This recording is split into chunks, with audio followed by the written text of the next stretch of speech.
You're scrolling again. Not because you want to, just one more video, one more post, one more tiny hit of something, distraction, validation, noise. Your mind feels crowded, but also strangely empty. Everyone seems visible, expressive, evolving, and yet something inside you feels paused, waiting, watching yourself live, instead of actually living. I've caught myself doing the same thing, performing moods instead of feeling them. Carl Rogers once wrote in On Becoming a Person, "The curious paradox is that when I accept myself just as I am, then I can change. But what happens when yourself is still forming in a world that never stops reacting to you?" This is the tension many Gen Z lives inside every day, growing, feeling, searching, under constant motion, constant exposure, constant comparison. When life moves this fast, when identity is always visible, always adjustable, how does a person actually discover who they are? Or do they only learn how to be seen? When your face, your thoughts, your reactions can all be shared in seconds, identity stops being something you quietly grow into and becomes something you manage in real time. Not once, not occasionally. Constantly. Think about something small. You take a photo with friends. Before posting, you check your expression. Then the lighting. Then how your body looks. Then what people might assume. Then whether it fits your vibe. That moment is no longer just a memory. It becomes a decision about presentation. A micro-performance. Over time, this repeated self-monitoring changes how identity forms. Instead of asking, "What do I feel?" the mind begins asking, "How will this be received?" And when that question repeats thousands of times, the external gaze slowly becomes internal. You start watching yourself, even when no one else is watching. Psychologist William James captured something essential about attention and identity in the Principles of Psychology. My experience is what I agree to attend to. But what happens when attention is constantly pulled outward, toward reactions, comments, metrics, comparison? Experience itself becomes shaped by imagined observation. The self is no longer just lived, it is evaluated, adjusted, refined. You can see this in everyday emotional habits. Someone feels sad, but instead of simply feeling it, they wonder how to express it online. Someone feels proud, but immediately calculates whether sharing that pride will seem arrogant. Even joy becomes filtered through anticipated response. This does not make identity fake. It makes identity adaptive under surveillance. A self that learns to survive by being legible, acceptable, responsive. But constant visibility creates a subtle strain. When the outer self becomes so carefully managed, the inner self can become harder to sense clearly. And when you can't easily feel what is genuinely yours, emotional awareness begins to grow in a strange new way. Because the inner world feels harder to access directly, many Gen Z individuals learn to understand emotions through language first. They learn the vocabulary, anxiety, burnout, attachment wounds, emotional triggers, boundaries, regulation. They can describe what they feel with remarkable precision. But describing an emotion is not the same as studying it. Imagine lying in bed at night, replaying a conversation. You recognize the spiral. This is overthinking. This is social anxiety. My nervous system is activated. The insight is accurate. The awareness is real, and yet, your heart is still racing. Your stomach is still tight. Your mind is still looping. The knowledge sits in the mind, while the emotion lives in the body, and the two don't always meet. Pediatrician and psychoanalyst Donald Winnicott wrote in Playing and Reality, "It is a joy to be hidden, but disaster not to be found." Many Gen Z individuals grow up emotionally visible in language. They can name their feelings, but internally still feel unfound, unsettled, not fully held by stable emotional grounding. Awareness expands faster than regulation skills can develop. You can see this in ordinary moments. Someone knows they are burnt out, but cannot rest without guilt.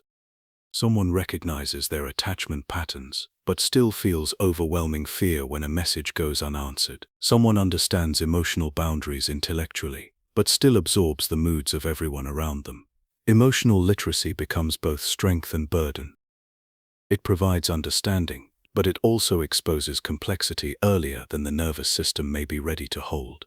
And when you are highly aware of every emotional shift, every uncertainty, every possibility, every potential outcome, life itself begins to feel crowded with choices, interpretations, and paths you could take but haven't yet chosen, which is where a different kind of pressure begins to emerge, the pressure of endless possibility.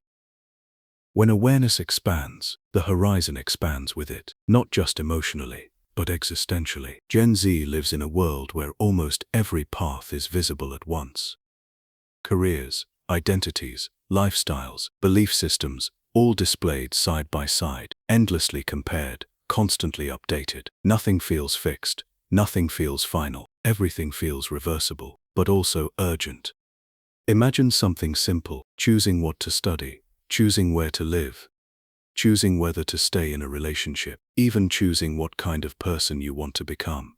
Each decision no longer exists in isolation. It sits surrounded by thousands of alternatives you can instantly see. People succeeding elsewhere, living differently, choosing better, choosing more boldly, or so it seems. The mind begins to calculate. If I choose this, I lose that. If I commit, I close doors. If I stay, I might miss something greater. Barry Schwartz, in The Paradox of Choice, observed something deeply relevant here. As the number of options increases, the negative aspects of having many options begin to appear: regret, anticipated regret, and self-blame. Possibility, which should feel like freedom, begins to feel like pressure, because when there are endless directions available, every outcome feels personally authored, and therefore personally accountable. If something goes wrong, it feels less like circumstance, and more like failure to choose correctly. This can be seen in small, everyday hesitations: a message typed and deleted 5 times before sending, a job application postponed because another opportunity might appear, a relationship kept undefined, not because of lack of feeling, but fear of closing future possibilities. The nervous system is not built to hold infinite open loops. It wants resolution, commitment, grounding. But digital life keeps alternatives permanently visible, permanently alive in imagination. And when choice becomes overwhelming, something subtle begins to shift in how people relate to each other. Because if commitment feels risky in life decisions, it also begins to feel fragile in relationships. You can talk to someone anytime, message instantly, share updates, reactions, emotions, thoughts, all in real time.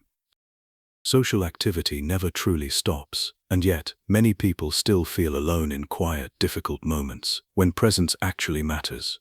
Connection is abundant, belonging is not.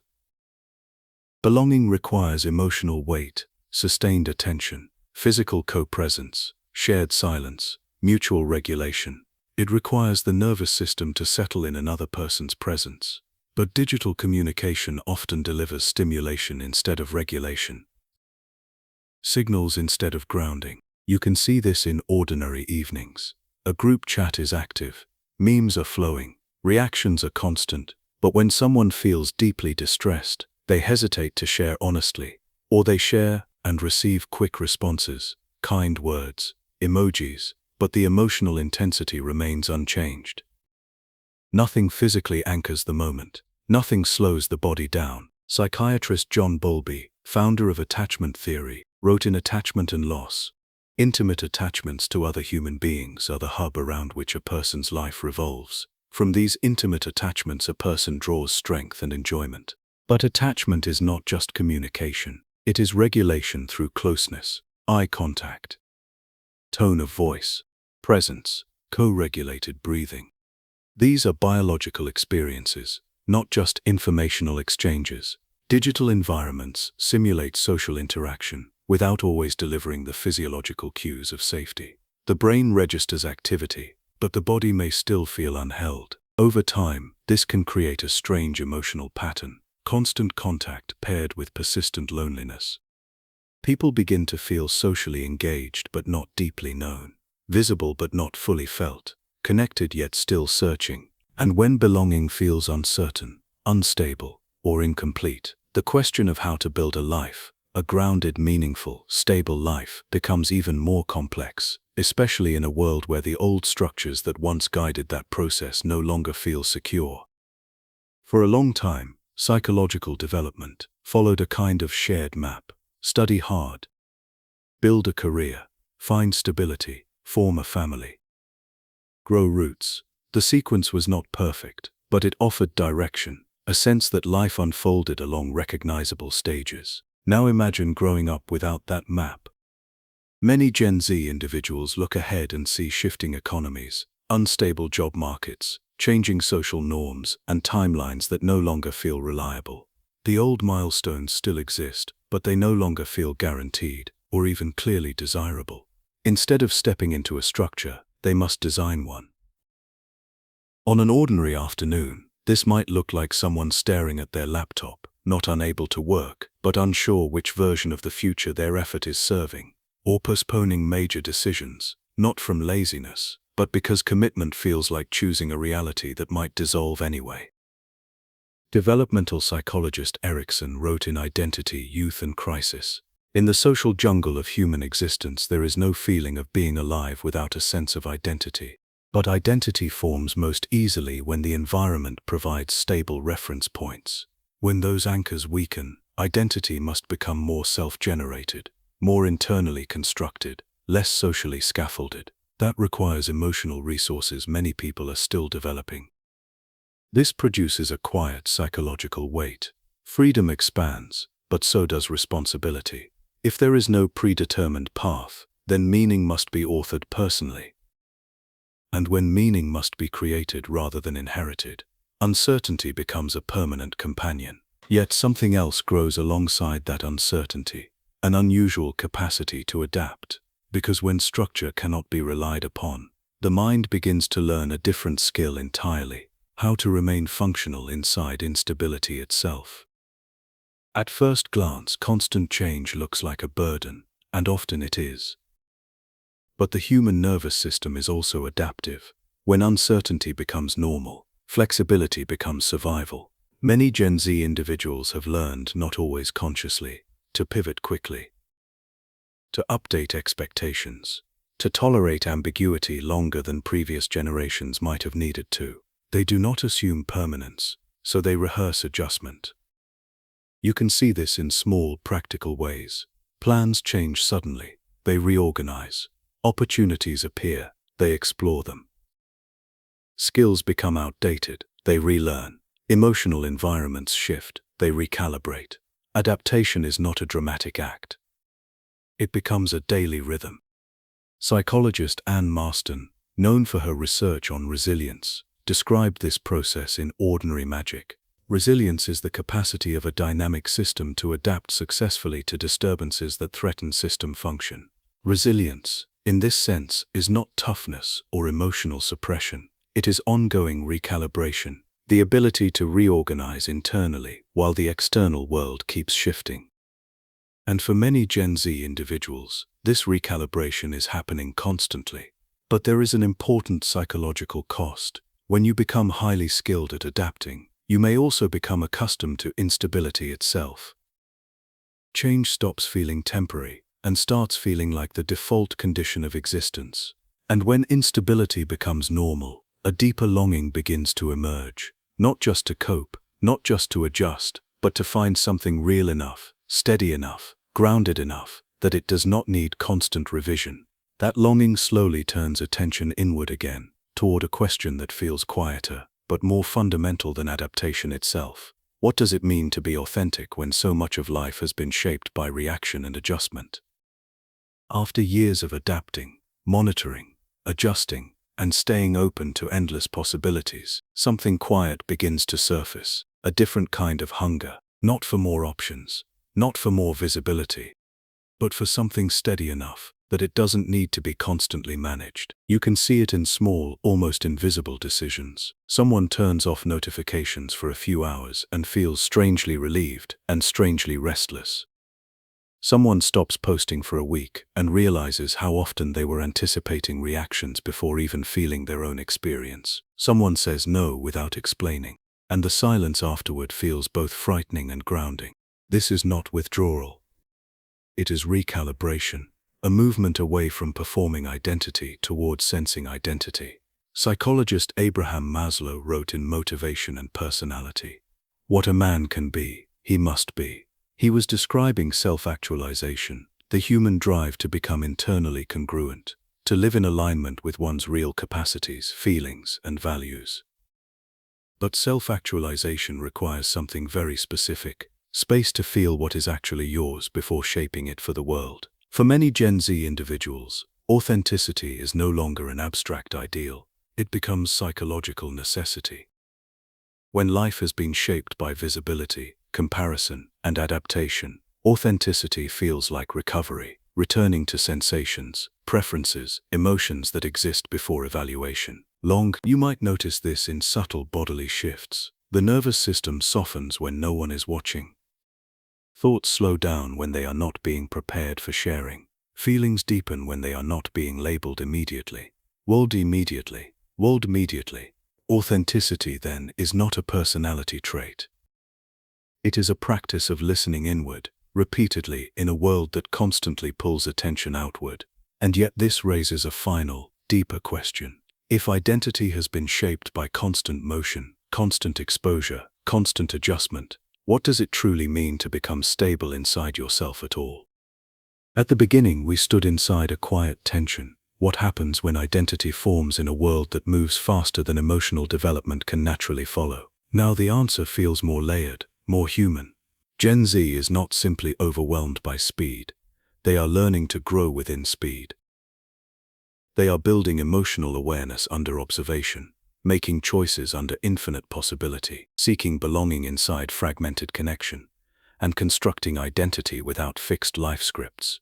Adaptation became survival, but survival alone was never the final destination. Beneath all the adjustment, something steady has been emerging, the need to feel real, not just responsive. To experience life directly, not only through reflection, reaction, or performance.